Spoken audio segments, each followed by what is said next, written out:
Subscribe कीजिए हमारे channel studies टीजीके को और लेटेस्ट अपडेट पाने के लिए बेल आइकन को प्रेस करें। हेलो दोस्तों, आपका स्वागत है आपके अपने चैनल स्टडीज टीजीके के अंदर। दोस्तों, आज मैं आपको करवाने वाला हूं हरियाणा में वायु परिवहन। दोस्तों, ऐसी वीडियो ऐसी क्लास आपने नहीं देखी होगी पूरे यूट्यूब पर, इतनी मेरी गारंटी है। दोस्तों, एक एक पॉइंट आपका मैं क्लियर कराऊंगा और अच्छे से सिस्टमेटिक तरीके से मैं आपको एक एक बात क्लियर करता चलूंगा दोस्तों, ठीक है। तो बने रहिएगा पूरी वीडियो में, आपका ही उसमें बेनिफिट रहेगा दोस्तों, ठीक है। तो पढ़ते हैं दोस्तों। सबसे पहले हम पढ़ते हैं सैन्य हवाई अड्डा। हरियाणा के अंदर सैन्य हवाई अड्डे कितने हैं, कैसे हैं, वो सारी डिस्कस करते हैं दोस्तों। सैन्य हवाई अड्डे, तो दोस्तों सैन्य जो हवाई अड्डे हैं उनका संचालन वायुसेना करती है दोस्तों, ठीक है। क्योंकि सैनिक हवाई अड्डे भी बोले जा सकते हैं दोस्तों इनको। तो सैनिक को ही क्या कहा जाता है, सैन्य हवाई अड्डा हो गया दोस्तों। और ये वायुसेना इसको संचालित करती है। हरियाणा में दो सैन्य हवाई अड्डे या दो सैनिक हवाई अड्डे हैं। कौन कौन से हैं? अंबाला सैन्य हवाई अड्डा और सिरसा सैन्य हवाई अड्डा। दोस्तों, इनके बारे में पढ़ लेते हैं डिटेल से अच्छे से। सबसे पहले पढ़ते हैं दोस्तों अंबाला सैनिक हवाई अड्डा। दोस्तों, काफ़ी इंपॉर्टेंट है। इसका जो निर्माण है ना, वो तो 1919 में ही हो चुका था दोस्तों, लेकिन इसको 1938 में एयरबेस में परिवर्तित किया गया और 1948 में हवाई अड्डा बनाया गया था दोस्तों, ठीक है, ध्यान रखना। और ये सबसे पुराना और सबसे बड़ा हवाई अड्डा अंबाला सैनिक हवाई अड्डा ही है दोस्तों, ठीक है। और ये क्या काम करता है दोस्तों, ये सैनिकों के लिए या सरकारी उड़ानों के लिए ये यूज में लिया जाता है। और फ्रांस से जो दोस्तों, ये काफ़ी चर्चित विषय था, फ्रांस से जो 5 राफेल उड़ान विमान जो लेके आए थे लड़ाकू, वो दोस्तों इसी एयरबेस पर उतारे गए थे, अंबाला एयरबेस पे, ठीक है दोस्तों। ये भी आप ध्यान रखना। आगे चलते दोस्तों, आगे है सिरसा सैनिक हवाई अड्डा। दोस्तों, जो सिरसा सैनिक हवाई अड्डा है ये भी काफ़ी इंपॉर्टेंट है। ये जो एयरफोर्स स्टेशन है, एयरफोर्स स्टेशन भी बोला जा सकता है ना दोस्तों, तो महत्वपूर्ण एयरफोर्स स्टेशन, देश के जो महत्वपूर्ण स्टेशन हैं उनमें शामिल है दोस्तों। क्यों? क्योंकि इसमें मिराज, सुखोई और मिग जैसे लड़ाकू विमान शामिल है दोस्तों, ठीक है। और 2009 में इसे पूर्णतः सैनिक हवाई अड्डा घोषित किया गया था दोस्तों, ठीक है। तो आगे चलते हैं दोस्तों, आगे देखते हैं दोस्तों हम असैनिक या नागरिक हवाई अड्डे, ठीक है दोस्तों, ये भी काफ़ी इंपॉर्टेंट है।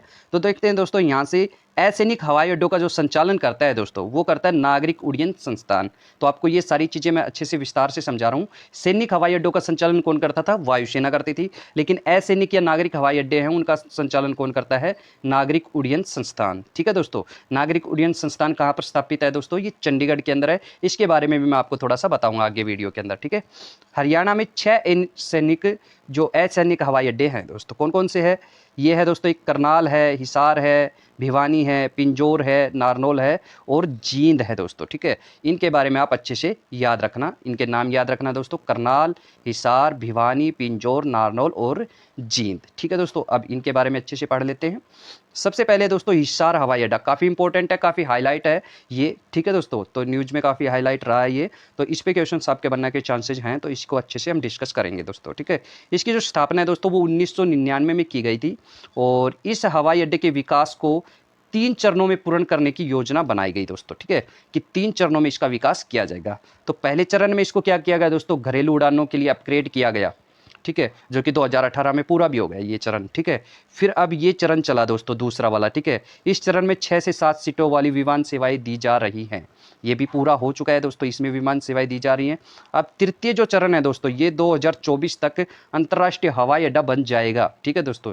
ये तीसरा चरण होगा इसका। उसके बाद एक इंपॉर्टेंट बात और ध्यान रखनी दोस्तों, इसे में इस हवाई अड्डे से पहली उड़ान जो है दोस्तों 3 सितंबर 2019 को, याद रखना 3 सितंबर 2019 को मुख्यमंत्री मनोहर लाल खट्टर ने हिसार से चंडीगढ़ के लिए भरी थी, ठीक है दोस्तों। तो आपने सुना भी होगा, इसका न्यूज़ के अंदर चर्चा में था ये विषय। तो दोस्तों आगे चलते हैं, आगे हवाई अड्डा पढ़ते हैं, करनाल हवाई अड्डा। दोस्तों, इसकी जो स्थापना है वो 1966 में की गई थी, ठीक है, हमारा हरियाणा बनने के 1 साल बाद। दोस्तों, पहले इसको करनाल फ्लाइंग क्लब के नाम से जाना जाता था, ठीक है। और ये वही हवाई अड्डा है दोस्तों जहां प्रथम भारतीय अमेरिकी अंतरिक्ष यात्री कौन? कल्पना चावला ने विमान चालन आरंभ किया था दोस्तों यहाँ पर ही, ठीक है दोस्तों, ये भी आप याद रखें।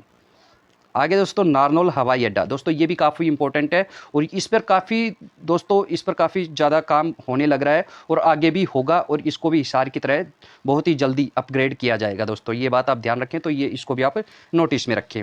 31 जनवरी 2010 को हरियाणा के नारनौल शहर के निकट बाचौद हवाई पट्टी पर देश का पहला राष्ट्रीय एरो स्पोर्ट सेंटर आरंभ किया गया था दोस्तों, ध्यान रखना, देश का पहला राष्ट्रीय एरो स्पोर्ट सेंटर कहाँ पर? नारनौल में, ठीक है, हरियाणा के नारनौल में।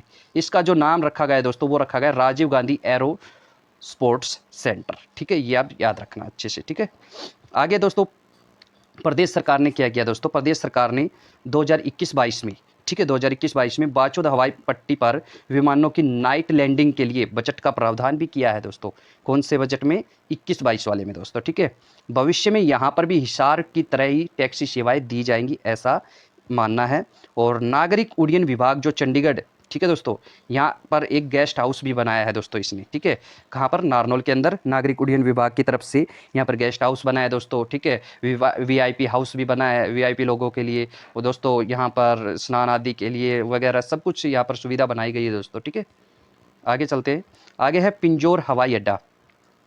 पहले इसे 1991 में पिंजौर फ्लाइंग क्लब के नाम से जाना जाता था, लेकिन 2013 में इसे हवाई अड्डा घोषित करने के बाद पिंजौर हवाई अड्डे के नाम से जाना जाता है दोस्तों।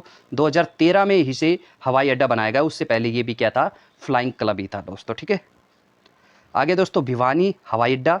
ये दोस्तों 31 जुलाई 2013 को हवाई अड्डा बनाने की घोषणा की गई थी, जो कि अब बना दिया गया है। और एक है दोस्तों जींद हवाई अड्डा। काफ़ी लोग सर्च करते हैं तो 5 ही हवाई अड्डे दिखाते हैं, कहीं पर 6, तो लोग कन्फ्यूज हैं। तो दोस्तों मैं कन्फ्यूजन क्लियर कर देता हूँ। जींद अभी प्रस्तावित है, बना नहीं है। ठीक है, ये आप नोटिस रखें, प्रस्तावित है, ये बना नहीं है दोस्तों। आगे चलते दोस्तों, आगे है हवाई पट्टियाँ। दोस्तों हमने अब तक 2 प्रकार की चीज़ें पढ़ ली, सैनिक हवाई अड्डे और असैनिक हवाई अड्डे। अब पढ़ते हैं हवाई पट्टियाँ दोस्तों क्या है कि राज्य में हवाई पट्टियों का जो संचालन है वो राज्य सरकार करती है। मैंने आपको बता दिया कौन कौन संचालन करता है, तो राज्य सरकार तो करती है हवाई पट्टियों का। दोस्तों हरियाणा में जो 8 हवाई पट्टियाँ हैं, जिनमें से 3 हवाई पट्टियाँ जो है दोस्तों वो प्रस्ताव। तो दोस्तों हमने पढ़ा कि 8 हवाई पट्टियाँ जो हैं वो राज्य के अंदर हैं, 3 पट्टियाँ जो है हवाई पट्टियाँ वो प्रस्तावित हैं। तो इनके अलावा दोस्तों मैंने अभी अभी आपको हवाई अड्डे करवाए हैं, उन जो हवाई अड्डे हैं दोस्तों वही हवाई पट्टियाँ भी हैं। ये आप याद रखें कि आप सोचो कि हवाई पट्टियाँ तो हमने सारी बताई नहीं। तो दोस्तों 5 तो वो हो गई, एक जींद मैंने बताया था प्रस्तावित है, वो जींद ये हो गई। ठीक है, और झज्जर और कुरुक्षेत्र और है दोस्तों। ठीक है, ये आप ध्यान रखना। ठीक है, तो इस प्रकार से 8 हवाई पट्टियाँ बन गई दोस्तों। ठीक है, आगे चलते हैं। आगे है चंडीगढ़ अंतर्राष्ट्रीय हवाई अड्डा। दोस्तों चंडीगढ़ जो अंतर्राष्ट्रीय हवाई अड्डा है वो दोस्तों ये है, ये जो हवाई अड्डा है 6 घरेलू एयरलाइंस, ठीक है, को, और चंडीगढ़ को 2 अंतर्राष्ट्रीय एयरलाइंस, ठीक है, और 14 घरेलू गंतव्यों से जोड़ता है दोस्तों। ठीक है, ये जो अंतर्राष्ट्रीय हवाई अड्डा है वो जून 2014 से केंद्र सरकार द्वारा एविएशन कंपनी, एविएशन मतलब दोस्तों उड्डयन, ठीक है, कंपनियों को चंडीगढ़ एयरपोर्ट से अंतर्राष्ट्रीय उड़ान की अनुमति प्रदान की गई। दोस्तों अनुमति कब प्रदान की गई? 2014 में। और 11 सितंबर 2015 को चंडीगढ़ हवाई अड्डे पर एक नए टर्मिनल का उद्घाटन किया गया दोस्तों। किसके द्वारा? नरेंद्र मोदी के द्वारा ये किया गया। और इसके साथ ही इस एयरपोर्ट को संचालन एवं अंतर्राष्ट्रीय एयरपोर्ट के रूप में प्रारंभ किया गया दोस्तों। ठीक है, 2014 में अनुमति दी गई थी, उसके बाद 2015 में इसको पूर्णतः ही अंतर्राष्ट्रीय एयरपोर्ट बना दिया गया दोस्तों। ठीक है, आगे चलते दोस्तों। आगे है अब दोस्तों देखो घरेलू वगैरह के बारे में मैं समझा देता हूँ। कई बार घरेलू आया, कई बार अंतर्राष्ट्रीय आया, तो उनके बारे में चर्चा करते हैं दोस्तों। भारत में है 2 कंपनियाँ जो हैं वो हवाई सेवाएं देती है दोस्तों। ठीक है, कौन कौन सी हैं? एक तो इंडियंस एयरलाइंस और एयर इंडिया। दोस्तों नाम आपने काफ़ी सुने होंगे इनके। दोस्तों इंडियंस एयरलाइंस जो है ये घरेलू वायु सेवा प्रदान करती है। ठीक है, एयर जो इंडिया है ये अंतर्राष्ट्रीय सेवा प्रदान करती है दोस्तों। घरेलू का मतलब भारत के अंदर, ठीक है, और अंतर्राष्ट्रीय एयरलाइंस दोस्तों इन दोनों कंपनियों का एकीकरण हुआ था 2007 के अंदर। ये आप ध्यान रखें, दोनों जुड़ गई थी। ठीक है, आगे चलते हैं दोस्तों। आगे है हरियाणा का नागरिक उड्डयन संस्थान। दोस्तों ये काफ़ी इंपॉर्टेंट है हमारे पेपर्स के लिए। ठीक है, इसकी जो स्थापना है दोस्तों 1 नवंबर 1966 को की गई थी। आपसे डायरेक्ट पूछा जा सकता है हरियाणा उड्डयन नागरिक उड्डयन संस्थान की स्थापना कब हुई? तो 1 नवंबर 1966 को हुई। ये राज्य का सर्वोच्च नागरिक उड्डयन प्रशिक्षण संस्थान है दोस्तों। ठीक है, प्रशिक्षण मतलब सिखाने वाला। ठीक है, सिविल एविएशन ट्रेनिंग इंस्टीट्यूट, ठीक है, इंग्लिश में हो गया दोस्तों, जो नागरिक उड्डयन क्षेत्र के पायलटों को प्रशिक्षण देता है दोस्तों, ट्रेनिंग देता है पायलटों को यहाँ। ठीक है दोस्तों, ये जो विभाग है पायलटों को ट्रेनिंग देता है। और एक मैंने बताया था नागरिक उड्डयन विभाग हवाई अड्डों का भी संचालन करता है दोस्तों। वर्तमान में जो नागरिक उड्डयन संस्थान है इसके 2 सेंटर बनाए गए दोस्तों। कहाँ कहाँ पर? एक तो करनाल के अंदर, एक पिंजौर में स्थापित किया गया है। और क्या है दोस्तों इंपॉर्टेंट बात है, एक 2008-9 के वर्ष में और 2012-13 वर्ष के अंदर हरियाणा नागरिक उड्डयन संस्थान को एक best flying training run up of trophy से सम्मानित भी किया गया दोस्तों। ठीक है, तो ये भी आप ध्यान रखना। चलते आगे दोस्तों, ये काफ़ी इंपॉर्टेंट है। हरियाणा में हवाई दुर्घटना काफ़ी बार पूछा जाता है, हरियाणा में हवाई दुर्घटना कब हुई? तो दोस्तों ये हुई थी 12 नवंबर 1996 को, ठीक है। कहाँ हुई? ये हुई थी चरखी दादरी के टिकाना कला गाँव में, ठीक है। तो ये आप याद रखना दोस्तों, काफ़ी इंपॉर्टेंट है ये वाली चीज़, ठीक है। यह दुर्घटना 2 विमानों के टकराने से हुई थी दोस्तों, ठीक है। और ये दोनों जो विमान हैं दोस्तों, ये विदेशी विमान थे। एक जो विमान है वो सऊदी अरबिया एयरलाइंस का था और दूसरा कजाकिस्तान एयरलाइंस का था दोस्तों। दोनों के टकराने से ये दुर्घटना हुई और दोनों विमान कहाँ पर आके गिरे? चरखी दादरी के टिकाना कला गाँव में जाके गिरे दोस्तों। इस दुर्घटना में 349 लोग मारे गए थे दोस्तों, ये भी इंपॉर्टेंट है, 349 लोग मारे गए थे और इन लोगों की याद में टिकाना कला गाँव में एक स्मारक बनेगा, ठीक है दोस्तों। आगे चलते हैं हम। आगे है अन्य महत्वपूर्ण बिंदु, उड़ान योजना, ठीक है दोस्तों। एक उड़ान योजना चली और उड़ान योजना के तहत हिसार से पहली बार परिवहन की शुरुआत की गई। कब चली दोस्तों? ये 3 सितंबर 2019 को हुई। उड़ान का मतलब क्या है? उड़ान का मतलब है ऊ से उड़े और डी से देश और ए से आम और एन से नागरिक, ठीक है दोस्तों। उड़े, देश का आम नागरिक। देश की पहली एयर टैक्सी जो सेवा है दोस्तों, देश की पहली एयर टैक्सी जो सेवा है वो हिसार से चंडीगढ़ शुरू की गई थी दोस्तों, जो कि हम बीच में पढ़ चुके हैं, ठीक है दोस्तों। दोस्तों आपने एक नाम और सुना होगा, इंदिरा गांधी, ठीक है। इंदिरा गांधी, ठीक है। इंदिरा गांधी जो एयरपोर्ट है दोस्तों, ठीक है, एयरपोर्ट है इंदिरा गांधी जो एयरपोर्ट है दोस्तों, ये गुरुग्राम के अंदर पड़ता है, लेकिन संचालन कौन करता है? दिल्ली संचालित करता है दोस्तों, दिल्ली का नाम आता है, ठीक है, लेकिन ये पड़ता है गुरुग्राम के अंदर ही है लगभग, ठीक है। तो इस चीज़ का आप ध्यान रखें दोस्तों। आई होप कि आपको वीडियो पसंद आई होगी, आपका एक भी क्वेश्चन गलत नहीं होगा। अगर इस वीडियो में इससे क्वेश्चन पूछा जाता है दोस्तों वायु परिवहन से, तो आपका एक भी क्वेश्चन एग्जाम में गलत नहीं होगा, इतना श्योर रहें दोस्तों आप, ठीक है। मिलते हैं नेक्स्ट वीडियो में, तब तक के लिए थैंक यू दोस्तों।